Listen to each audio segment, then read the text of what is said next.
So Eminem, aka Marshall Mathers, Slim Shady, has been regarded as one of hip hop's goats, and I think he is for sure. He's definitely he has to be in the top 10 for sure. He's probably in the top 10 for sure. If not, just has to be. Like, he almost has to be in there. But so an album will be talked about. This one would have to be a Marshall Mathers LP, widely regarded as his best work from fans and critics alike. And to be honest with you, I'm one of those people too. Like, honestly, with an album like the Marshall Mathers LP, there's simply no fucking with it, as I think it was Eminem's most creative and thoughtful and theatrical piece of work, and it was definitely a huge and massive step up from his Some Shady LP, which was good too. While he did follow through with a great album with the Eminem Show in 2002, I definitely kind of think he kind of peaked a bit early. And what I mean by that is, it's basically after the Eminem Show, he was basically going downhill. I don't know if y'all know about Encore, of course, the story behind that shit, and of course the albums that would follow after that. But I just want to talk about the Marshmallows LP. The Marshmallows LP represents an ugly time for Eminem, as of course he talks about the relationships with his mother, his girlfriend, and his fans. And honestly, I'm gonna talk about some tracks that actually highlight this. Kill You opens the record with definitely some very gruesome bars, talking about how he's gonna kill his mother and so on and so forth. I don't think I can say this shit he says on here on YouTube.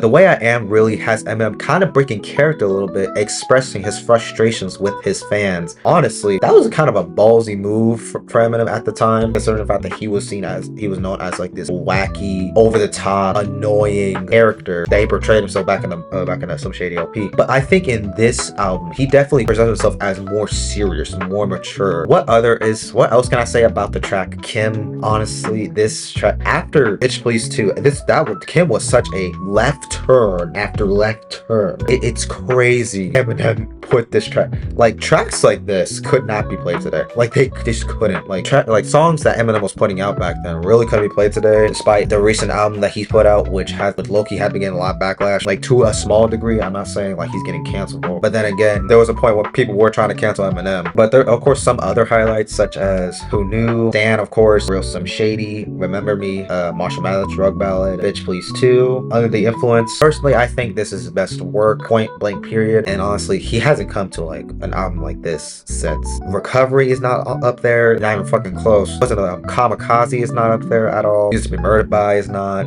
even the most recent one. Of course, Relapse, which album I do like, is not even up there. Encore was goddamn mediocre as all hell. And of course, pretty much like his rest of his catalog after the Eminem Show has not even lived up to Marshall Mathers LP. And honestly, yeah, those are my thoughts on Eminem. I think he's one hell of a rapper. He's definitely proven himself already as one of rap's goats. So yeah, those are my thoughts. Follow my Instagram, TikTok, and I'm gonna see y'all later.